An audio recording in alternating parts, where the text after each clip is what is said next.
ये ले, साफ कर इन्हें। और हाँ, ध्यान से करियो, तुझे पता है ना कितने महंगे सैंडल हैं, गंदे ना हो जाएं ये। जी मैम साहब। अरे शीतल तू? अरे पवित्रा तू कैसी है? मैं तो अच्छी हूँ, पर तेरे हालात देखकर कुछ लग नहीं रहा कि ठीक है। अरे ऐसा क्यों कह रही है, मैं तो अच्छी हूँ। अच्छे से साफ करियो, वो क्या है ना, महंगे हैं सैंडल बहुत, और तू तो कभी अफोर्ड कर ही नहीं पाएगी इन सैंडल को। पवित्रा ऐसे क्यों बोल रही है, तू तो मेरे स्कूल की फ्रेंड है ना, तो तू इस तरीके से कैसे बात कर सकती है मुझसे? अरे ओ, अपने आप को ना मेरी फ्रेंड मत बोल।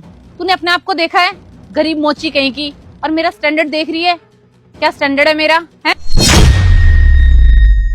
और तू जैसी मोची को मैं अपनी फ्रेंड बनाऊंगी क्या? इतने बुरे दिन नहीं आए मेरे, समझी?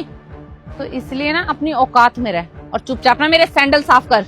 अरे हाँ, मुझे याद आया, तेरा बाप भी मोची था ना। स्कूल टाइम के दिन याद है मुझे, जब तू ढंग से खाना भी नहीं लेकर आती थी, ड्रेस भी फटी होती थी तेरी।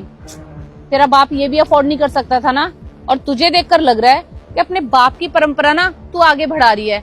और बाप की क्यों, लगता है तेरी शादी हो गई है, तेरा पति भी मोची लग रहा है मुझे, है ना? इसलिए तू ये काम कर रही है। पवित्रा देख, तुझे जो बोलना है मुझे बोल ले, लेकिन मेरे पापा और पति के बारे में मत बोल। तुझे क्या पता कि हमारे हालात कैसे थे और कैसे नहीं। तू दोस्त है, इसका मतलब ये थोड़ी है कि तू कुछ भी बोलेगी। तू मेरी दोस्त है, इतने दिनों बाद मिली है, मुझे तो लगा था कि तू मेरे हालचाल पूछेगी, लेकिन तू तो उल्टा सीधा बोल रही है। और मेरे पापा के बारे में इतना उल्टा सीधा क्यों बोल रही है? मेरे पापा ने बहुत मेहनत की है, मुझे पता है कि मेरे पापा ने मुझे कितनी मेहनत से पढ़ाया लिखाया था। और रही बात मेरे पति की, तू क्या जानती है मेरे पति के बारे में जो तू इतना कुछ बोल गई? मुझे तुझसे ये उम्मीद नहीं थी पवित्रा। अच्छा, तो तुझे मेरी बात चुभ रही होगी ना? चुभनी भी चाहिए। तुझे याद है स्कूल टाइम में मैं तुझसे कहती थी तेरा पढ़ना वढ़ना सब फिजूल है, तू कुछ नहीं कर पाएगी जिंदगी में। और देख, सच बोलती थी मैं। कहाँ बैठी हुई है तू? तेरे बाप ने भी तेरी शादी एक मोची से कर दी, और तू अब उसका खानदानी बिजनेस चला रही है ना? पवित्रा बस बहुत हो गया। तू क्या जानती है मेरे पति के बारे में, जो मेरे पति के बारे में इतना उल्टा सीधा बोले जा रही है? तुझे पता भी है मेरे पापा के जाने के बाद मेरे पति ने मेरी कितनी हेल्प करी है पढ़ाई में मेरी? तू जानती क्या है मेरे पति के बारे में? हाँ, मेरे पापा के जाने के बाद उन्होंने जितना मेरा साथ दिया है ना, उतना अपने भी नहीं देते हैं। मेरे पति ने मेरी हर वो चीज पूरी करी है जो मैं कभी सपने में भी नहीं सोच सकती थी। और मैं मोची का काम कर रही हूँ क्योंकि मेरे पापा का काम था ये, और ये काम मैं मजबूरी में कर रही हूँ। आज मेरे पति को मेरी जरूरत है, मेरे पति की तबीयत खराब है, मैं जैसे तैसे अपने पति की बीमारी के लिए खर्चा निकाल रही हूँ। और तू ऐसे बोल रही है मेरे पति के बारे में? और जब मुझे मेरे पति की जरूरत थी ना पवित्रा, तब उन्होंने मेरा साथ दिया था। आज जब मेरे पति को मेरी जरूरत है तो मैं ऐसे पीछे नहीं हट सकती। पवित्रा पता है क्या, मुझे तो ये लगा था इतने दिनों बाद मिली है तो तू मुझसे हंस बोल के बात करेगी, लेकिन तू तो मेरी बेइज्जती पे बेइज्जती करे जा रही है। मुझे तुझसे ये उम्मीद नहीं थी, पर तुझे तो मैं क्या ही बोलूं, तू तो मेरी गरीबी का मजाक बना रही है। तो मैं तुझसे और कोई उम्मीद तो रख ही नहीं सकती। तू अपने सैंडल साफ करवाने आई है, करवा और चली जा। ओ, तो बुरा लग गया मैडम को? बुरा लगना भी चाहिए। और वैसे भी अगर तुझे बुरा लग जाएगा तो तू मेरा क्या ही बिगाड़ लेगी? कुछ नहीं बिगाड़ सकती तू, मोची है ना। चुपचाप मेरे जूते साफ कर, समझी? और हाँ, तू ये मत सोच कि मैं तेरी फ्रेंड हूँ ना तो मैं तुझे पैसे नहीं दूंगी। तेरे काम के ना पैसे तेरे मुंह पे मार के जाऊंगी मैं, समझी? और मेरी शक्ल क्या देख रही है तू? चुपचाप सैंडल साफ कर मेरे। तेरी तरह मोची नहीं हूँ मैं, बहुत बड़ा बिजनेस है मेरा। एक एक सेकंड की ना बहुत कीमत है मेरे लिए, समझी? कितने हुए? 20 रुपए हो गए। ये ले।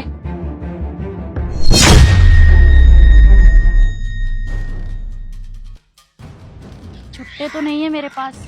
तो तुझसे छुट्टे मांगे किसने हैं? ये रुपए ना तू अपने पास रख, टिप समझ लियो।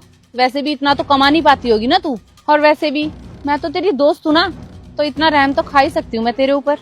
और हाँ, तुझे ना मेरा एहसान मानने की कोई जरूरत नहीं है, क्योंकि क्या है ना कि इतना रहम तो मैं कर ही देती हूँ गरीबों पर। उनमें से तू भी एक है।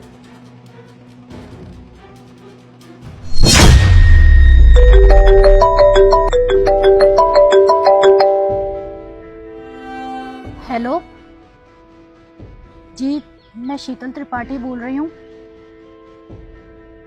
क्या मैंने आईएएस का एग्जाम क्रैक कर लिया? जी जी, मैं कल इंटरव्यू पे आ जाऊंगी टाइम से। जी, thank you so much.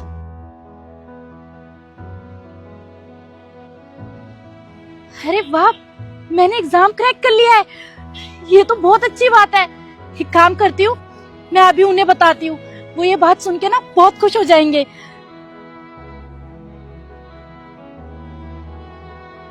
Hello, सुनिए, आपको एक खुशखबरी बतानी है।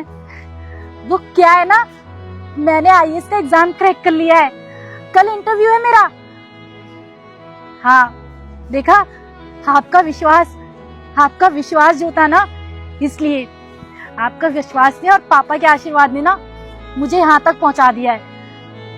लेकिन सुनिए ना, एक दिक्कत है। वो क्या है ना, कल इंटरव्यू तो है, लेकिन मेरे पास इंटरव्यू में जाने के लिए वो इंटरव्यू वाले कपड़े नहीं हैं। मेरे पास 1500 रुपए हैं। अगर तुम 1000 रुपए कर देते तो। अच्छा, कोई बात नहीं, आप इतनी चिंता मत करो। आपकी तबीयत खराब है, मैं देख लूंगी। पापा से तो बोल नहीं सकती। ठीक है, मैं क्या करूं? 1500 रुपए कहाँ से लाऊंगी? कोई बात नहीं, थोड़ी देर और बैठ जाती हूँ, पैसे हो जाएंगे तो मैं जैसे तैसे कर लूंगी। खुशी तो इस बात की है, जब वो मुझे देखेंगे ना आईएएस की वर्दी में तो बहुत खुश होंगे।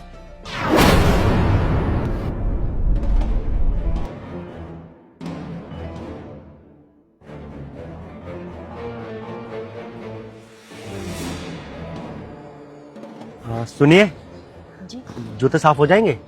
जी, बिल्कुल हो जाएंगे। वैसे ये बुक किस चीज की है? वो सर, मैं ना आईएएस की तैयारी कर रही हूँ, तो उसी की बुक्स हैं, पढ़ती रहती हूँ बीच बीच में। अच्छा, अगर आप बुरा ना माने तो मैं देख सकता हूँ एक बार? जी बिल्कुल, ये लीजिए।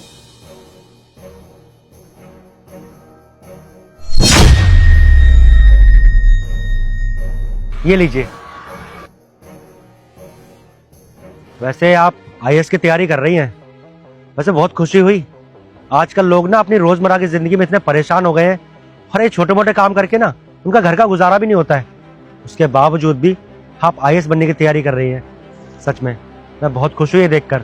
और देखना, भगवान आपको तरक्की बहुत जल्दी देगा। अच्छा, आपके कितने पैसे हुए? जी, आपके 20 रुपए हो गए। ये लीजिए। मेरे पास खुले तो है ही नहीं। अरे कोई बात नहीं, मैं यहाँ पे आता जाता रहता हूँ, आप तब दे देना मुझे। ठीक है, मैं चलता हूँ।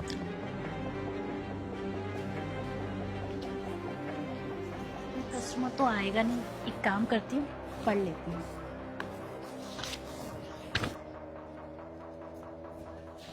इतने सारे पैसे मेरे बुक्स में कहाँ से आए? अच्छा, अब समझ आया। उन भैया ने मुझसे बुक्स इसलिए मांगी थी ताकि वो मुझे पैसे दे सकें। उन्होंने मेरी मदद करी। लोग सही कहते हैं, भगवान ना हमेशा अच्छे लोग के साथ अच्छा ही करता है। भगवान, आपका बहुत बहुत धन्यवाद जो आपने मेरी मदद करी, और उन भैया का भी धन्यवाद जिन्होंने बिना कुछ कहे मेरी मदद कर दी। अब मैं कल इंटरव्यू पे जाऊंगी अच्छे कपड़े पहन के। मुझे बहुत खुशी है कि अब मैं अपने पति को बताऊंगी कि एक भैया ने मेरी मदद करी थी, और मैं ये भी बताऊंगी कि आईएएस ऑफिसर बनके मैं कैसी दिखती हूँ, मुझे बताओ।